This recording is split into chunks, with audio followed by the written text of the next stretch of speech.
Hi friends, இன்றைக்கி நம்ம chicken குழம்பு எப்படி செய்கிறதுன்னு பார்ப்போம்.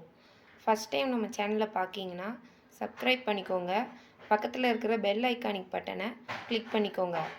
வாங்க வீடியோக்குள்ளே போகலாம். சிக்கன் குழம்புக்கு என்னென்ன பொருள் தேவைன்னு பார்த்துட்டு வந்துடுவோம்.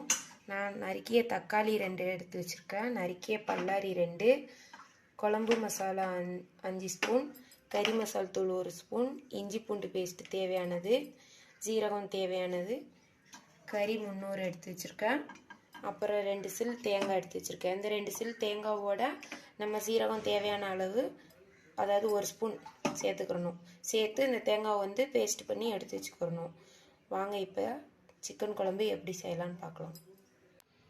இப்போ ஒரு கடாயை அடுப்பில் வச்சுக்கிடுவோம். இதில் தேவையான அளவு ஆயில் ஆட் பண்ணிக்கிடுவோம். இப்போ ஆயில் ஆட் பண்ணியாச்சு. எண்ணெய் சூடு ஏறினதும் நம்ம நறுக்கி வச்சுருக்க 2 சின்ன பல்லாரி இந்த வெங்காயத்தை ஆட் பண்ணிக்கிடுவோம். வெங்காயம் ஆட் பண்ணியாச்சு. வெங்காயம் செவந்து வரவும் அதுக்கப்புறம் தக்காளி ஆட் பண்ணிக்கிடுவோம். வெங்காயம் தக்காளியும் ஒன்றா ஆட் பண்ணால் டேஸ்ட்டு கொஞ்சம் கம்மியாக தெரியும். அதனால் ஃபஸ்ட்டு வெங்காயம் ஆட் பண்ணி வெங்காயம் கொஞ்சம் செவந்து வந்தோன்னா அதுக்கப்புறம் தக்காளி ஆட் பண்ணிக்கோங்க. இப்போ தக்காளி ஆட் பண்ணிக்கலாம் ஃப்ரெண்ட்ஸ்.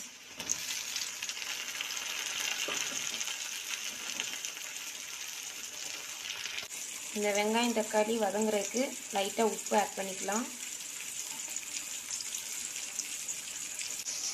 இப்போ நம்ம 1 ஸ்பூன் இஞ்சி பூண்டு பேஸ்ட் ஆட் பண்ணிக்கலாம்.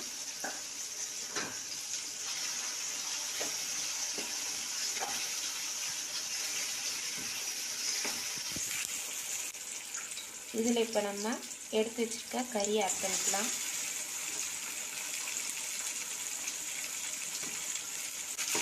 கறி லைட்டாக வதங்க வேண்டிக்கும். அப்படியே கொஞ்சம் லைட்டாக பரப்பி விடுங்க.